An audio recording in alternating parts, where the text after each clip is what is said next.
What you are about to hear is not a podcast. This is a global conversation recorded live in real time with real people. Journalists, business leaders, academics, politicians. I think the term's a deep state. Oh dear. investors, Experts, diplomats. citizens. Coming together from around the world to share their views and ask our guests the questions. If you would like to join this conversation or hear our incredible library of past conversations, please visit our website, pm101.club, and join the fastest growing conscious community on the free internet. Thanks for being here. Enjoy the Enjoy the show. Hey everyone, welcome back to Politics and Media 101, the place where we hear live and direct from people in the news, in their own voices, in their own words, in real time, in long form, and where anyone who wants to can join to ask them a question, share their thoughts, or just listen. I'm Jeff Browning, and we're grateful to you for joining us. Today, we're very excited to release part of a conversation, interview, and audience Q&A we had with Congressman Ro Khanna of California. In 1945, 2 months after the end of World War II, a government administrator and engineer named Vannevar Bush submitted a report to President Truman where he said that science was the endless frontier, that basic research in science was the pacemaker of technological progress, and that society depended on the government to fund this basic research. His argument was essentially that new products and processes don't appear fully grown. They're founded on new principles and conceptions that are painstakingly developed. In the time since 1945, scientific research and development has been at the absolute core of what makes America a prosperous place. Our technological and scientific advantages have played a key role in our foreign policy and our place in the world. Many things in our lives, from the internet to Velcro, were born in labs that we all as taxpayers funded together to propel humanity and the country forward. And while the US government did literally invent the internet, other countries have invested hundreds of billions of dollars into trying to copy, replicate, and build on our success. In some cases, stealing science directly from labs and companies. In order to maintain this edge, the US needs to continue these investments and this entrepreneurial spirit. Congressman Khanna is the leading proponent of this idea in Congress, and he's introduced bipartisan legislation, the Endless Frontier Act, named after the report that Vannevar Bush gave to President Truman in 1945 that seeks to propel us forward with investments in this area. It was an incredible conversation about the leading edge of science and geopolitics, and we hope you enjoy it as much as we did. As always, if you like or dislike what you hear, if you want to find out how to join us live almost every day of the week, maybe ask one of our upcoming guests a question, or hear past episodes, please visit our website, pm101.live or pm101.club. They both work and will get you to the same place where you can find all that and more. Without any further ado, let's roll the tape. Congressman, good to see you. Welcome, sir. Hi. Welcome. Good to be on. Thank you for being here. So everyone, we're here. This is Politics and Media 101. We have Congressman Ro Khanna from California. It's wonderful to have you here. We appreciate it. So I understand you literally just came from the White House. You were there today when President Biden was signing the infrastructure bill. So I would be interested to know, what is that like? You know, we see these events on TV, but when you're there at the White House, you know, what do you do? Do you stand around and shake hands? What other kind of stuff goes on?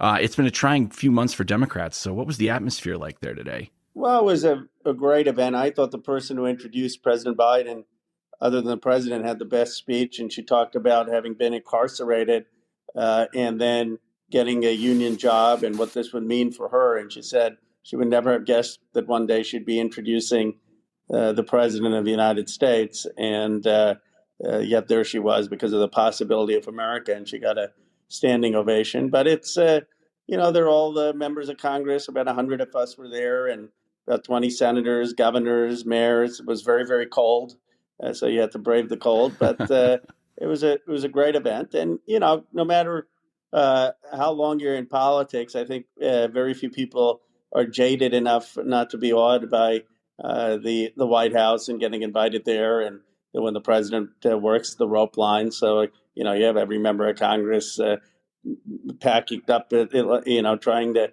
get to shake the president's hand. So it's like any like you would expect any person to be. So I want to get right into it and talk about some legislative impacts here. You are a key proponent of a bill called the Endless Frontiers Act, which a lot of people may not know is named after a report that Vannevar Bush gave to Congress in 1945, saying that federal support for technology and innovation in the Cold War era would be critical. So I would love to hear from you. In your view, how did the U.S.'s technological advantage shape outcomes in Cold War competition with the USSR? You're absolutely right. Vannevar Bush basically goes to Roosevelt and says the reason we won World War II was our technology advantage, and what we need to do is double down on scientific research to win the 20th century and to lead in the Cold War. And Roosevelt and our country listens to his strategy. And as a result, we fund not just applied science, we fund theoretical science largely at the most elite universities. And this leads to America having a competitive advantage. And especially post Sputnik, the launch of Sputnik in '57, we even doubled down, largest investment in science and technology in the '60s. And it gives us not just a military edge, but it leads to things like the development of the internet, the development of GPS. And GPS is actually America's gift to the world. Both Presidents Reagan and Clinton say we're going to make GPS available to the entire world without charging them. So now we get to the present time where the science and technology research is no longer the robust part of our GDP. And this bill would be the largest increase in science and technology investment since the Cold War. But unlike Vannevar Bush, we say now you don't just have to put the money in MIT or Stanford. You can actually put the money across the country and create tech centers and tech hubs where there are research universities in the Midwest and South. So it's far more geographically distributed. And there's also an applied technology component, not just theoretical science. And that's basically what the Endless Frontiers bill does. So looking at where we are right now in the U.S., are there sectors where you feel that the U.S. is losing its technological edge? And what do you think the world would look like if another country like China were to become the undisputed leader in some of these fields? Well, I wouldn't say we're losing, but there are places where we need to do more to make sure we stay ahead. We have certainly fallen behind in semiconductor manufacturing. We do a lot of the design work here, but the mass semiconductor manufacturing, volume manufacturing is taking place in Taiwan and South Korea. And that's a problem, especially given the situation with China and Taiwan. We don't want to be dependent. So the bill has a big provision for semiconductor manufacturing, especially given the CHIPS Act now is part of the effort, which would have a fund for semiconductor manufacturing in the United States. In AI, there are places in AI we're leading, but there are other places where China has done quite well, and the funding in China is dwarfing ours. We have a lot of private sector funding, but not nearly as much federal funding. This would close that gap and give us a chance to lead in AI and develop AI that doesn't require as much data, because data-dependent AI is an advantage for China. A third area is clean technology. I mean, China is leading in electric vehicle manufacturing. China is leading right now in some of the other energy output, clean energy output, and this would give America a chance to establish leadership there. So those are three areas where we're focused. And it's a timely moment for us to have this conversation again, because not only were you at the White House earlier today, but President Biden is having a virtual meeting today with President Xi Jinping. And on the call, I know that he plans to talk about the new infrastructure bill, but there's also an expectation that trade issues will be a big subject of the meeting. As you know, the U.S.-China trade relationship is acrimonious, we could say. So I'd be interested to know, how do the infrastructure bill and your Endless Frontiers Act impact the China trade relationship? And will it affect issues that are sort of hot button, like the offshoring of jobs? Well, I don't think it's coincidental that President Biden first wanted to have the infrastructure bill passed before he meets with Xi Jinping, to show, as he puts it, that democracy is capable of working and delivering and doing both things. The Endless Frontiers Act just ensures that America will have leadership in the cutting edge technologies of the future. And China is, in my view, sabotaging their own industry. I mean, the fact that they basically muzzled Jack Ma because Jack Ma had the audacity to criticize the Chinese government, shows the problem they have. I mean, why would you want to try to become a billionaire in China or an entrepreneur in China knowing that Xi Jinping would squash you? I think we have to speak out in moral clarity and say that the Chinese system of government is a morally inferior system, that they squash talent, that they squash human freedom, that the American system is morally better, and that people around the world should align with a morally better system of governing human society and speak very plainly about that. But I think China has a lot of problems given Xi Jinping's attitude towards human rights, towards freedom.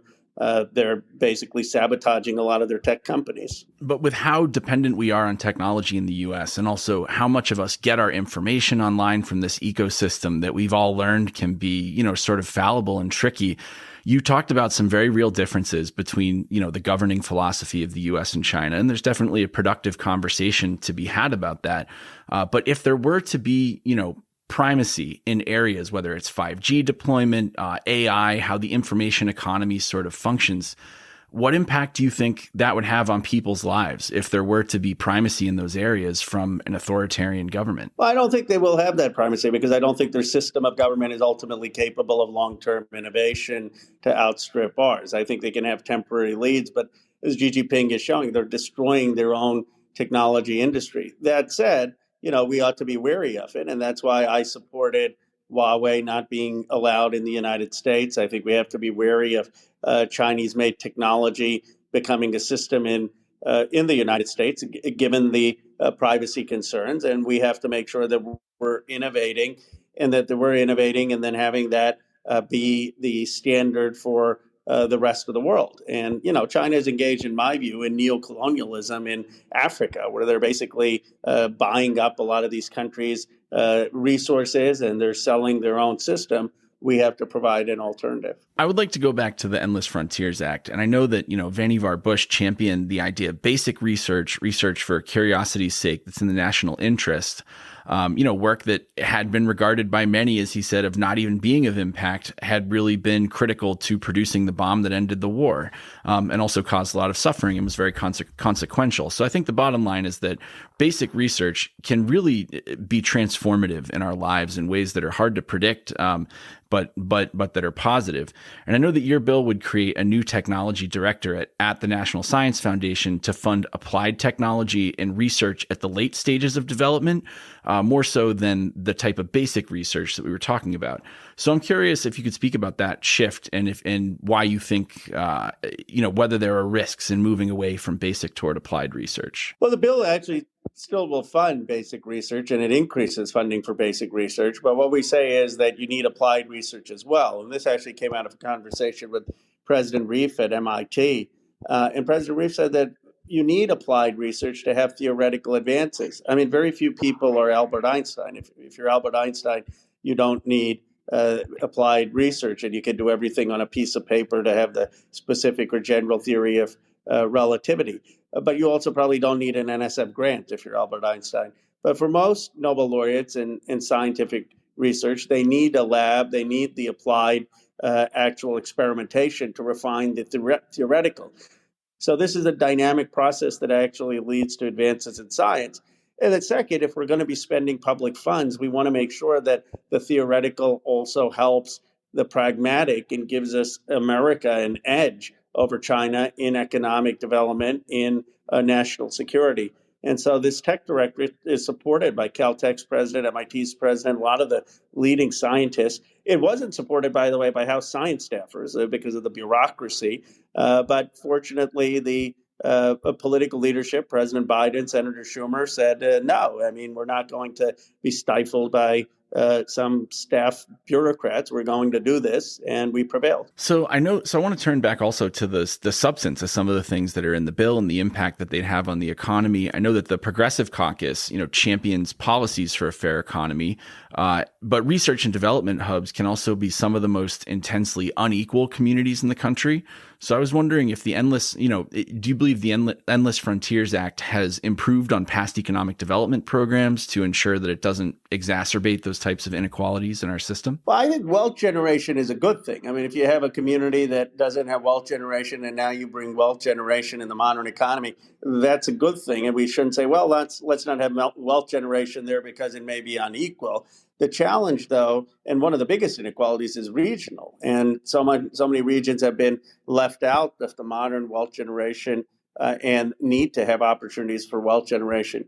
Democrats also should be for equality of opportunity of wealth generation, not just redistribution post-production. So this is going to give everyone an opportunity to participate in creating and producing things in a modern economy. That said, you're very right to worry about the disparities that take place within these ecosystems. We see that in tech hubs across the country. Cost of living go up, housing costs go up, and working class wages often don't go up. And that's why it's important to have strong unions. It's to have strong wages for the service sector. It's important to have strong housing supply so that you have housing prices not exceed wages. And it's important that we have a diversity in terms of race and gender. And those are things that are all worked into Endless Frontiers, at least the diversity of opportunity.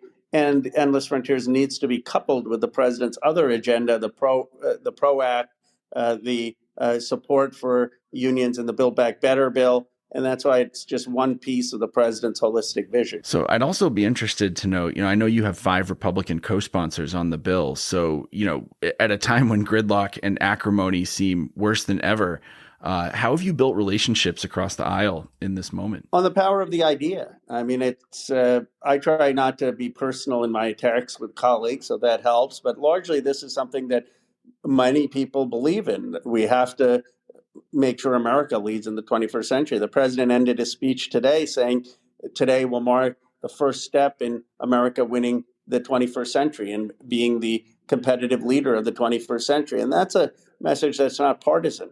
I don't know a single Democrat or Republican who doesn't believe America should lead the 21st century as opposed to China or any other country.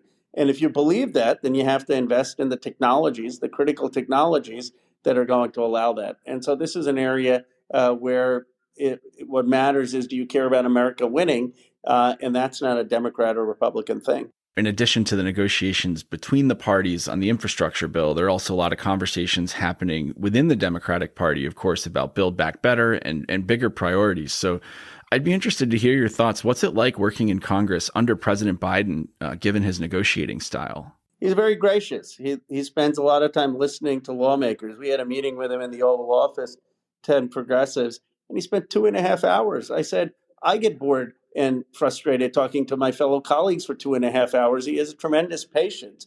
And I think that's because he was a senator for so many years. So he's a consensus builder. He's very, very likable. And I guess, people say, well, why was there so much bickering and how hard was it? But that's how democracy works. That's how democracy is supposed to work. People from different regions with strong viewpoints, but ultimately we compromised. We came to a consensus. And I think actually that showed the democratic process. Now, what's sad is it was largely a democratic process where the Democrats were playing and the Republicans just, didn't want to participate. They didn't want to play the game. So it's democracy, messy democracy with one party and, 13 brave Republicans in the House. I wish that Republicans were willing to play and engage in the democratic process. Yeah. And I mean, the acrimony gets a lot of the attention, but I worked in Congress for 10 years. And just like you talked about building those relationships on the strength of the ideas, I worked for Democrats, but it was almost a joke in my office that all my friends were Republican because, Democrats were in the minority party and we were trying to work with them to get things done. And a lot of people didn't see how productive it is, exactly as you said, that when you have ideas and the strength of these ideas that you can rally around, that you really actually can build consensus. So you mentioned, the process. I know, again, you have 5 Republican co-sponsors on this bill. What ideas and what values were most sort of crucial to those conversations and that you were able to rally around? American leadership in technology, American leadership over China, American leadership in innovation.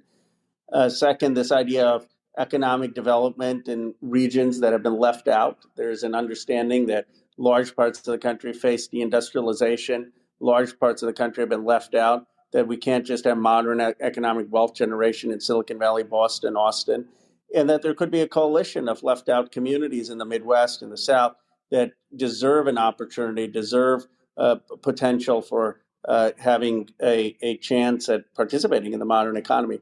These were principles that I don't think are partisan and attracted broad support. So, looking at Congress, you've been there for some time and you've seen a lot of big things come together.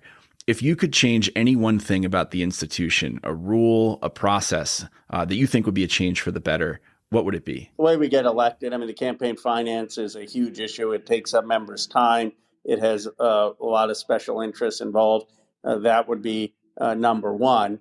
I guess number two is I would decentralize power more. I mean, I think that the power is still disproportionately concentrated in the hands of leadership and committee chairs. And the more we can decentralize power, the better I think the chances of breaking gridlock and having new ideas emerge. And you mentioned about the way people are elected in campaign finance. I personally really did not like the series House of Cards. I thought it was totally unrealistic about how Congress works. But in The Wire, there are these scenes where Mayor Carcetti is doing these campaign finance calls, and he just absolutely can't stand doing it. And I think a lot of people don't get visibility into that. So I appreciate that you said about how campaign finance could be a good thing to change. So turning to, the other big piece of legislation that's before the House, the Build Back Better bill, where a lot of President Biden's priorities reside. Democrats are still working amongst themselves to figure out the path forward. And I know that there's still no score yet from the CBO for what it will cost, which is what some members had insisted on. So do you have any concerns that once the scores come out that moderate members might vote no and not want to pass this into legislation?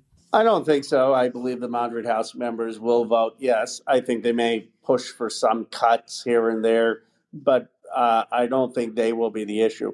I do have concern about whether it'll pass the Senate, and there we've taken a leap of faith, trusting the president. President wants it to pass, but that will be a challenge, and I'm optimistic he will prevail. But the Senate is the much harder institution. The House, I'm confident the Speaker will get it through. One thing I want to turn also to is inflation. I know that, traditionally when Americans think about the economy, they also are concerned about inflation. The pandemic supply chain bottlenecks are also affecting prices.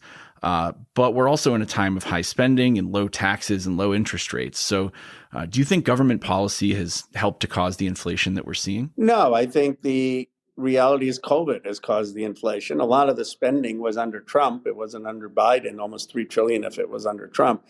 But there's no doubt that gas prices are high, that milk and egg prices are high, that the president and Congress need to do what we can. I've called for tapping the Strategic Petroleum Reserve. I've said we should have American oil companies not export oil right now so that they can produce this for domestic consumption so that the price of gas will come down. I've said the president should look at bold action on the ports, even considering putting the National Guard or Army Corps of Engineers out in the ports to speed up the supply, and that we ought to be looking at the Department of Agriculture, what we can do cooperatively with our farmers and ag companies to reduce the price of milk and eggs. But we need to, this is on top of mind. I was back home for a week.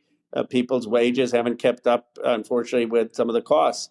And we have to address it. Before we go to audience Q&A, and we have some great people here, some wonderful people who have questions, I wanted to ask you, I understand that you ran for Congress multiple times. So we're talking to someone who loves the job and really wanted it and ran for it. And I can imagine it must have been discouraging, but it's really cool that you did. So I was wondering, what was it like to run multiple times before you won your seat? Well, it's something that people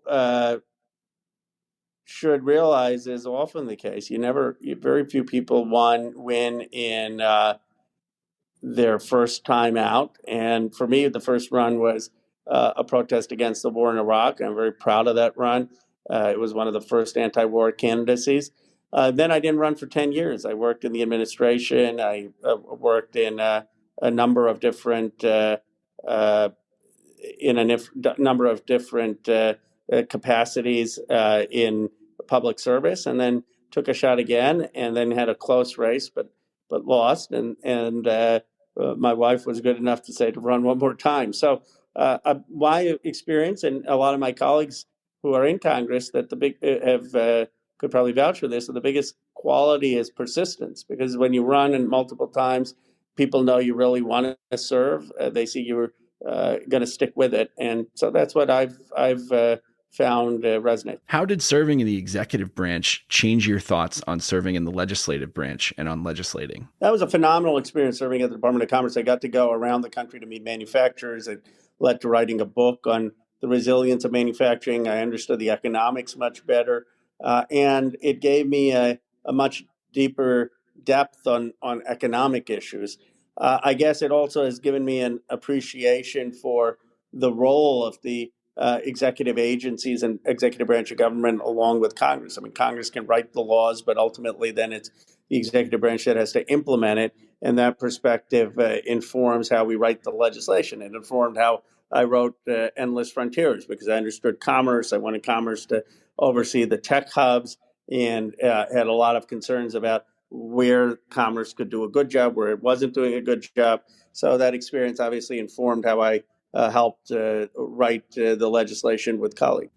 So now we're going to turn to the audience Q&A part. That's part of the magic of what we do here in live social audio, is that we can do this and have these conversations. Everyone, as you know, the rules are please be respectful and please be short, because we have some great folks on stage with some great questions. So first, I would like to offer a chance for Peter, my co-moderator here. Peter, would you like to ask a question? Or would you like us to go right on to the audience? Yeah, I'll shoot. So, Congressman Khanna, it's great to have you here. I actually grew up in your district near I lived in Milpitas near the Springs district. So, Oh, wonderful. Yeah, so I imagine you have the best, dim sum in the nation. But I want to pull on the threads of economic equality and, the challenges in a lot of places that have a lot of tech industry, which is, and I imagine this is people I'm in Palo Alto right now. The tech industry, like you said, has brought a lot of opportunity, innovation. People can see a lot of that, but at the same time, a lot of the neighboring industries and people that, we rely on for our everyday lives, they're kind of feeling the squeeze as well. So how can you what is your way of looking at making sure that, like you're saying, you can have pro-growth policies that also really tackle the, let's say, challenge with gentrification, the challenges with just equity within our current system? Well, the equity and gentrification problems are so significant, and particularly in our area. One of the things we need is much more housing and affordable housing. I mean, many people can't live in the Bay Area. They can't afford to live with the rents. And so we need to increase the housing supply, and particularly affordable housing. We need to have stronger unionization, in my view, so that the working class or the service workers get paid the wage that they deserve so that their families can live there. We need greater diversity in the tech economy. Right now, the economy is exclusive of too many people based on race and gender. In fact, in candor, I was critical of Clubhouse because I thought that this app, Clubhouse, has been too exclusive of on gender and racial lines, and has to do a much better job of participating, of having inclusive conversation. So that's a broader issue for the Valley. And these are all things that we need to work on for greater equity. I appreciate that last comment, and that's exactly the way that I felt my first week on this app. And I'm glad that I was able to find Justin and the others who are here and put together what we've done here at Politics and Media 101 to try to, create a space for people to have productive conversations. We've had incredible guests come on, and Congressman, we're grateful to you for being here. So going on next to the audience, I would be interested to hear from Rick. Rick, do you have a question for the Congressman? Yeah, one of the things that I'm really interested in finding out, and I can't really get a lot of information, is now that the infrastructure bill has passed, how long does it take to actually get distributed to the states? And, when will we see the first jobs being created? And I know that that's a very tough question to answer, but how soon do you think we'll be seeing some real benefits as far as jobs go, and as far as people seeing what the benefits of the infrastructure bill? It's a great question. It's something that we have to do, because you're absolutely right. It's not the signing ceremony that people will ultimately respond to. It's actually having the money get to the states, them seeing bridges, roads, airports being improved, them seeing broadband coming to their communities. Fortunately, the president has appointed Mitch Landrieu, really someone I deeply admire, former mayor of New Orleans, to oversee the whole process. He, I think, will really do a great job in making sure that the money gets out there fast, gets out there without waste. And I anticipate over the next few months, you're going to start seeing projects begin under his leadership. Thank you so much, and I've really enjoyed this forum. Thank you. And exactly like that. I mean, we've had more than 250,000 people come in and out of these rooms. And what we've done is get specifically into the section by sections of what's in these bills and of, get between, usually I think on TV, you get one or two sentences. But what we can do on Clubhouse here, including directly with the congressman himself, is run down a list of what's in the bills and talk about things in greater detail in a respectful way. So thanks for the question, Rick. Thanks for the answer, Congressman. So next, I would like to go to Ab, and then after Ab, we'll go to Andrea. Ab, what would you like to ask the congressman? Hello, everyone. Thank you, Congressman, for joining us and giving us your time. Been a wonderful conversation. My question to you is, I see that, and I've done some research on the Endless Frontiers Act. I see that the bill was at least the one that passed, was after revisions in terms of the way that it's financed. Um, I guess for one, are you happy with the way that it's with the bill in its current construction? And two, do you have any hesitations in terms of I know we've spoken to a great deal about addressing inequality and things of that nature, but is there any possible concern on your behalf that the same communities that we're trying to look out for could possibly be left behind due to the fact that our education system is not necessarily preparing us for the tech literacy or preparing us to have the tech literacy that is necessary for these technologies that will be developed through this act and hopefully through more R&D funding in the future. And that's pretty much it. Thank you for your time. I appreciate that.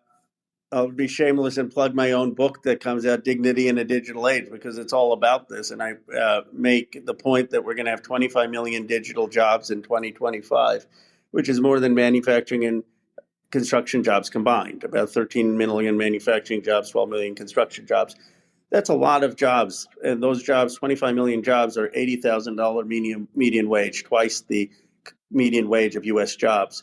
The question is, how do we have access to these jobs? And that requires the right type of training and education. It doesn't require a 4-year degree. It often requires a 9-month course. It often requires a year-long course, but it requires that in collaboration with the private sector. So the Endless Frontiers has funding for both K through 12 education and post-secondary education to prepare people in the skills for the tech hubs. But I think much more broadly, I'm working with Senator Manchin actually on a bill to create the land-grant institutions, all of the land-grant institutions, to have a digital proficiency part, a digital grant almost addendum to their charter, and to work with the private sector to have courses that are going to give people a credential that can get them employed. It's critical that we do this across the country. And it's critical in part so that young people don't leave the towns they grow up in, but can stay in their communities and get jobs and training in their communities and contribute to their hometown. Thank you, Congressman. And thank you for the question. So I would like to go next to Andrea and then to Cammie. Andrea, what would you like to ask the congressman today? Thank you, Jeff, and thank you, Congressman, for your spending your time with us here on Clubhouse. So many hard to choose. I would like to, I guess I'll pivot to COP26 and ask what your thoughts were on the outcome of that, the U.S. role, the stated cooperation, renewed cooperation with China, and how that all relates to the Build Back Better Act and where we stand with that. Thank you. Well, the Build Back Better Act, I think, will be the biggest investment in climate that this country has ever made. Over $550 billion. It's going to have the methane fee. It's really focused on the good solar and wind and battery development. It doesn't have much money for CCS, which I think is problematic and has the science doesn't work. And I believe the president's going to be committed to getting to 50% reduction by 2030, both through Build Back Better and the state action and executive action. Now, I'm glad that we had some agreement with China, but so far China has just committed to 25% on reduction by 2030, which is not nearly enough. I assume that they can be pushed to do more, and I guess the only thing we can do is we can lead and continue to ask the rest of the world to live up to that. And then at some point, we can consider a tax on carbon for imports to incentivize the rest of the world to live up to the right environmental standards. Next, I would like to go to Cami and then to Dr. Francine. Cami, over to you. Thank you so much. And thank you for joining us here. It's an honor to have you here on Clubhouse, Congressman. My question is, based upon your unique view, hailing from Silicon Valley and the fact that you've written a book offering your vision on democratizing digital innovation and building economically vibrant and inclusive communities, well, I'd love to know from your point of view, what needs to be done to foster American innovation, especially in the area of AI machine learning, in order to remain and grow as an economic superpower in this context. In that, if you look at what's happening geopolitically, some have compared AI as a race among different regions, and those with less stringent data privacy policies are benefiting in that they have access to large data sets to train their AI algorithms and therefore can move at a faster pace. So what are your thoughts on this, and would love to know. Thank you. Well, I agree with you that AI is going to be critical. I think vis-a-vis China, the critical aspect is that we have to have AI that isn't as data dependent. And there's work being done at MIT on this. It's quite simple. You know, when I have kids, and when a child learns, let's say, how to say the word dog or cat, they're not fed thousands of pictures of dogs and cats before they learn that. The human brain is more complex. And Professor Tenenbaum at MIT is doing research on how can we have AI that approximates human learning, which doesn't require massive technology. In fact, it's fascinating. His work almost delves into philosophy, where Immanuel Kant, for example, thinks about the different categories that constitute human reason. And Tenenbaum is saying, well, what can we learn from that philosophy, and how can we construct the human mind AI in ways that can approximate that? Those are the things that I think the United States should be funding, because if we can develop, and we're way ahead of China on that, because if we can develop AI that's not as data dependent, that will give us a great advantage. And then we ought to be making sure that that application, that it's broadly accessible, and that we're training people for that, and that we're paying in terms of the jobs that result from that. We're paying people well. There are all these people actually who are doing temporary work in inputting information that AI uses, and they're making meager salaries, $2, $3 an hour for inputting that. I mean, not even minimum wage when you look at it. So how do we get that compensation to increase? So those are some of my thoughts off the top of my head. That was a fascinating question. Thank you, Cami. I think when you have essentially a surveillance state that's so pervasive, the data inputs are just so vast. So I would be interested to quickly follow up then, Congressman, and ask two questions. One, could you speak to your Internet Bill of Rights, which is an idea that you put forward? And two, what do you think about progress on tech regulation right now? Is it mostly antitrust, or does the Bill of Rights have a chance? The Bill of Rights does have a chance. I think it's obviously has to be prioritized, but people see the danger of data collection. I mean, we see this with Facebook so simply right now, when you have Facebook saying that Instagram is hurting teenage girls, that they're having suicidal thoughts, that they're having depression, and that they're being targeted with data that Facebook's collecting in ways that are harmful. And so we should have some control over our data and not just give this over to big companies that can then use that to micro-target us, to manipulate us. And so I think both the insurrection and of January 6th and recent things about what's happening to teenagers on Instagram has led to a concern about these tech platforms.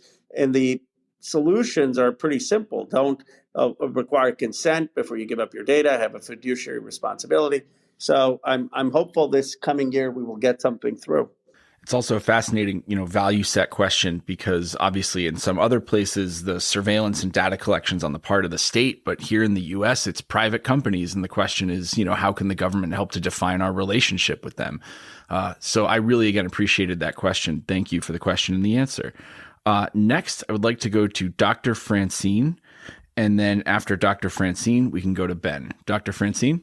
Well, I can't decide whether this is a cynical question or an optimistic one. But if your bill, the Endless Frontiers bill, the Endless Frontier Act, passes, could it incorporate some of the things in the progressives, quote, soft infrastructure bill, if that doesn't pass? In other words, do you have anything to do with that soft infrastructure bill? I think that the Build Back Better bill is something that is different and has to pass. It's a much bigger undertaking, and that's going to have the child allowance. That's going to have the $300 for every kid for every family. It's going to have universal preschool. It's going to have childcare. That in magnitude and scope is much bigger than the Endless Frontiers bill. And so, right, which is why I think you might be able to pass something even if the Build Back Better bill doesn't pass. yeah, I'm confident the Build Back Better bill will pass, but I think it would be hard, because I think the Endless Frontiers are going to try to attach some of it to the National Defense bill, and they're going to try to attach some of it to the annual appropriation. I'm not sure that you can do that with Build Back Better, or you'd really dilute Build Back Better. So my sense is to really get the magnitude of Build Back Better, we have to pass it as a separate bill, and we're working on doing that. But of course, if we can't get things through, I'm open to attaching it to different bills. But right now, we're focused on getting it through. And Congressman, you mentioned earlier about the quality of dialogue and about Clubhouse. And, when I first came on here, the whole time I worked in Congress, I was really frustrated by text-based social media being the only option, and the way that, when voters called in to me when I was a staff assistant, they were angry because of something that they'd read on Facebook that was so not the same picture that I was seeing legislatively on the Hill. And so when we first came on Clubhouse, one of the things I was totally enchanted by was this voice-to-voice format where there's, it brings something back in terms of empathy. And based on that, we've had over 250,000 people here in Politics and Media 101. And a lot of that, I would say, I would graciously now at this point thank and yield the floor to the founder of the app, Paul, who has joined us. Paul, thank you for being here. Thank you for the opportunity to do what we've done here on Politics and Media 101. What would you like to ask or share with the congressman today? Oh, man, thank you so much. I don't want to take the space from other people here on stage. I just wanted to just pop up and say thank you so much to Congressman Khanna for being here, and to you and the whole Politics and Media 101 team for hosting the conversation. As you know, I love this club and the rooms that are hosted here. And I couldn't agree more with what you're saying about the need for more discourse. I think we, looking back at like the 2020 presidential election, there's so many rooms where you had far left liberals in the rooms with Trump voters, and they're talking as humans, right? And they're pushing each other, they're trying to understand each other. And I just love the idea that Clubhouse could be a place where people running for office could talk with the citizens, where elected officials could talk with their constituents. And so I'm just really grateful that this room is happening, and just wanted to say a big welcome and thank you so much for being here to Congressman Khanna. I appreciate that, and I appreciate obviously your efforts. I do think we need more depth when we talk about social media and political discourse. I saw Mark Andreessen, who I really respect, that he was quoting some passage from Socrates saying, well, the oral communication is better than written communication. I was talking to a philosophy professor about that, and they started laughing. And they said, well, if that was the case, why wouldn't we just have oral communication in classrooms? Obviously, we have written assignments because sometimes we want people to think and refine their thought before they express themselves. And so it's not that oral communication is sometimes not better, but sometimes written communication is better. And the reason I point that out is I think there has been this sense that, well, let's just have these platforms and let's have everyone talk and we're going to have peace and understanding. Not saying Clubhouse has that view. And if that were the case, you wouldn't need Jürgen Habermas writing thousands of pages on what the ideal forms of discourse are, or Nancy Fraser criticizing Habermas, saying that Habermas's theory is exclusive on gender and doesn't include marginalized groups. My point is just to say that there are people who've spent their lives and hundreds of years of philosophy on thinking about the conditions of discourse that are going to lead to better deliberation and better inclusive democracy. And tech needs to have a lot more humility in thinking about what their role is as stewards of democracy. And I think, frankly, I think we need more philosophy, more ethics in helping construct these platforms. I applaud you for what you've done, and I say this not about Clubhouse, but more generally to think about how we have better deliberation in this country. Wow, thank you so much. I think we need an applause feature for this room. I have so much I could say about that. Exactly what you're describing. People don't realize that the move to written communication was a controversial one, and there's so much that's been written about this. There's this great book, The Information by James Glick, that talks a lot about how society has evolved as our forms of discourse have evolved, and again, I don't want to take up space in this room, but I'm just grateful to be here and would love to yield the floor, let others chime in. But thank you again. Well, that was great. I would say, imagine if all we had was text messages and then someone invented a magical machine where you could actually hear back from the person immediately and get an instant response. It would feel like a step forward. So for me personally, it felt a little bit regressive, and that's why we're happy to be here on Clubhouse. So thanks for that exchange. That was great. Next, I think we were going to go to Ben and then to Andy. Ben, what would you like to ask the congressman today? Hi, thanks, Jeff, and hello, Congressman. I have sort of an interesting situation because I'm married to a Brazilian diplomat, and although I'm from California, I've been living first in Uruguay and most recently in Burkina Faso, which is where I live now. And I have seen forms of democracy both in South America and in West Africa. And in West Africa in particular has had a bunch of coups going on. 2 in Mali, 1 in Guinea, 1 in Sudan. And democracy is a real, you really get a viewpoint of how lucky we are in America. Although recently, with our own coup, I've been very concerned. And just how we are getting the past 4 years, the previous years, we're getting so close to the other authoritarian, like Brazil, like Turkey, Hungary. So what I want to ask you is about HR 1, S1, the For the People Act, because I know we've been doing all of the infrastructure stuff, which I think is great. But the thing is that the one thing that we need more than anything right now, everything that we've just done will be just for naught if we don't get the HR 1 passed now as soon as possible, because the gerrymander everything is up to that.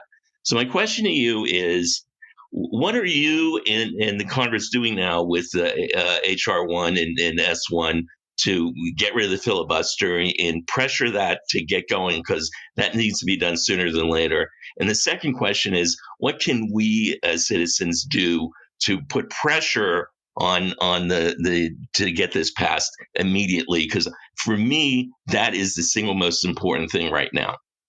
Thank you. Well, I agree with you. I think it's important into the type of democracy we're going to have. And if a democracy is exclusive of some of our citizens based on their economic status or race, that's deeply problematic morally. And if our democracy is gerrymandered, that's problematic. So there's a substantive reason. I mean, this is the most important thing for democracy, and a political reason. If we don't do this, you're basically allowing the Republicans to rewrite the rules. The president has said once his agenda passes, it's going to be his highest priority, his economic agenda. So I anticipate that he's going to increase pressure on the Senate to move without the 60 votes, to have a filibuster exception to voting rights. And all of the folks who care about this should make sure that that's the case. I mean, we don't need more press conferences saying let's have voting rights. We don't need more speeches. We need simply everyone saying that we have to do this without the filibuster, and getting people on board to do it, at least on voting rights. Thank you, Congressman, and thank you for the question. So next, let's go to Andy, and then we'll go to Karen. Andy, over to you. Thanks, Jeff. Many thanks for your time today, Congressman. Really great to hear from you.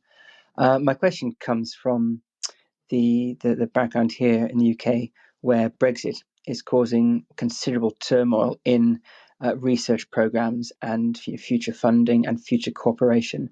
In terms of the Endless Frontier Act, which obviously has a lot to say in setting America's goals to be ahead in order to combat China, how would you say it stands in terms of having America also play and conduct joint research around the world with its allies? Many thanks. Well, I think there's definitely an opportunity for the United States to have research with our allies, and research advancing human knowledge, even with non-allies, where it's appropriate to have advancement of science. And this is something that American institutions have always led with.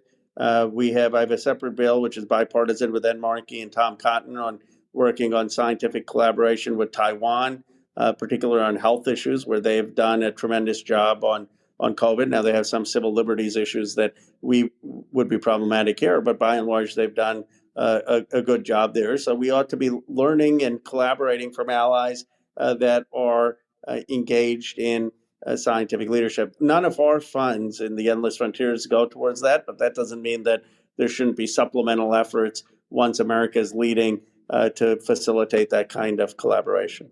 Thank you. Let's go to Karen, and then we'll go to Ali. Karen?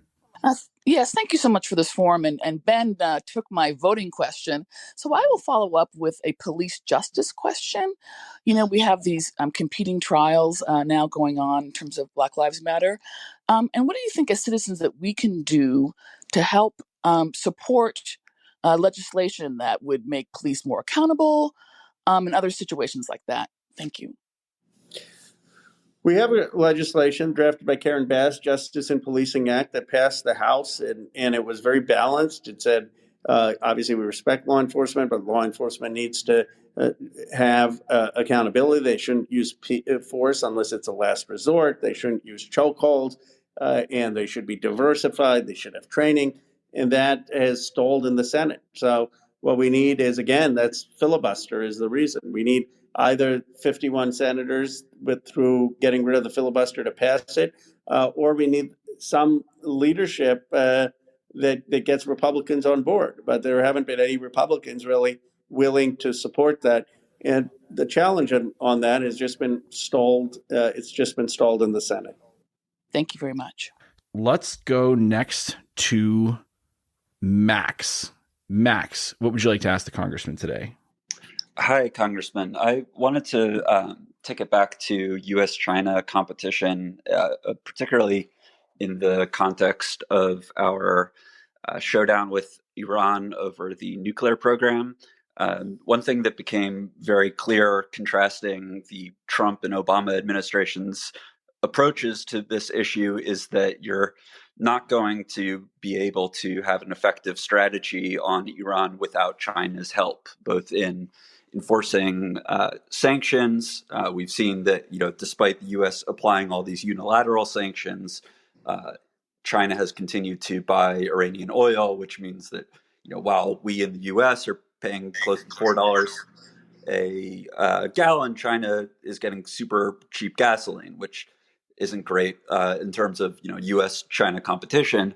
but more broadly in that if the negotiations fail and it ends up back in the Security Council and the U.S. decides to try to invoke snapback, we need China to honor it. And it seems that the most important way forward would be for us to actually do that and challenge China to either side with the US in what we call this rules-based international order, or side with Iran in flouting international norms. So just want to see if you've pressed the administration. I know you speak with Rob Malley from time to time. Have you pressed them to try and get an answer from China on exactly what the U.S. would need to do before they would consider us, back in the deal, a participant in the deal?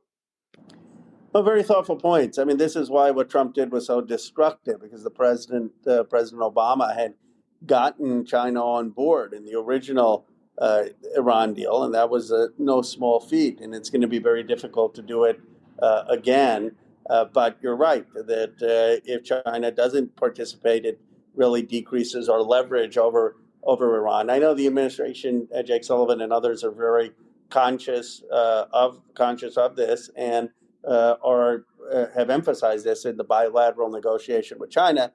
My sense is that what China says is first get Iran to even agree to a deal. So our first step is to get Iran, and I think the administration is confident if we do get Iran that they can prevail on China. But it's going to be harder to do given what Trump did. Thank you. Excellent question. Excellent answer. We are going to go last to Ali for a question, and then we'll go back to the congressman for his final thoughts. Ali? Hi. Well, thank you, Congressman Ro Khanna, for joining. And a question I had is, well, one source of money for investing in tech in a positive way is, of course, government investment in tech and innovation. Another is, private investment from, say, Silicon Valley. But, a lot of the private investment in Silicon Valley, as far as I can tell, it seems to go to a lot of things that, like Theranos and, exploitative gig work type companies. What can or should government do to make investment private investment into tech geared more towards, say, helping workers and advancing America technologically for the long term? Well, this is where I think you need a public role. I mean, venture capital is there for the last stage of commercialization, and the public investments are there for a long-term disruptive innovation that may not have an immediate market return. Now, I think there has been a lot of good funding for venture capital as well. I mean, they funded things like Apple and Google and a lot of companies that have had a lot of value, though they may have problems. It's not that all of the VC funding has been on negative efforts. But, to the extent your point is that VC funding, we need to think about how to diversify it so that it is also taking bets on high capital intensive projects, because a lot of the VC money goes on low capital intensive projects. I think that would happen if there was some public support for capital projects and public-private partnerships to do that, or incentives to do that. And then we ought to be figuring out how do we diversify VC money that is still very much going to regionally, specific areas. 50% of it almost in the Bay Area, my district, and Massachusetts, New York, not geographically spread out, and that has huge issues on race and gender. I mean, less than 2% goes to African American entrepreneurs, and very little money going to women entrepreneurs. So we have to think about how we incentivize a greater diversity of those investments. So, Congressman, you've been very generous with your time. You've been with us for almost a full hour. We've had great audience question and answers. Everyone in the audience, again, please go to pm101.live. We have a bunch of podcasts up. We're going to be putting this one up as well. So before you leave tonight, Congressman, are there any last thoughts that you would like to leave us with? Also, our global audience, we've had about 3,000 people here tonight. It could be something good, something bad, or something in between. Well, the central challenge, in my view, what I write about in Dignity in Digital Age, and a lot of the work I've been doing, is how do we democratize access to the digital economy? I mean, to me, this is critical for our democracy. My district has $11 trillion of market value, my district and the surrounding Silicon Valley areas. Think about that. It's the most wealth generated probably in human history. And yet you have so many parts of this country, rural America, that have had stagnant wages, a racial wealth gap of 10 to 1 in Black and brown communities. And you're not going to solve the racial wealth gap unless you solve the racial wealth generation gap.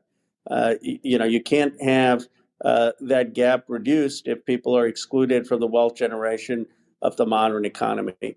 So we have to figure out, how do we get the opportunities for modern wealth generation into rural America, into places that were deindustrialized, into Black and brown communities, where young people have the same ambition to succeed, but don't have necessarily the opportunities or capital. And we've had some successes with that. We partnered with Representative Clyburn at Claflin University. We've done things. I've done things with Governor Reynolds at Jefferson, Iowa, with Hal Rogers in Appalachia. But we need more of that, I think. So it will connect our country too. So there's more of a connectivity. And I guess my final point is, what America is trying to do is very difficult. There has never been a multiracial, multi-ethnic democracy in the history of the world. And so the idea that it would be a linear line from Obama onwards was probably naive. But I'm very optimistic over the long trajectory that we will get there.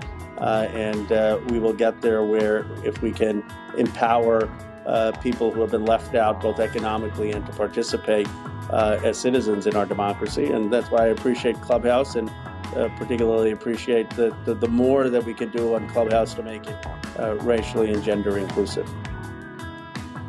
It appears that is all we have for you today. Huge thanks to Congressman Khanna for coming out, to our audience for their questions, and to you for being here. As always, if you like or dislike what you hear, if you want to find out how to join us live almost every day of the week, or maybe ask one of our upcoming guests a question, please visit our website, pm101.live or pm101.club. They both work and will get you to the same place where you can find all that and more. This has been Politics and Media 101. I'm Jeff Browning on behalf of Justin Higgins, our co-founder, and our team. Thank you very much for being here. We hope to see you and hear from you soon.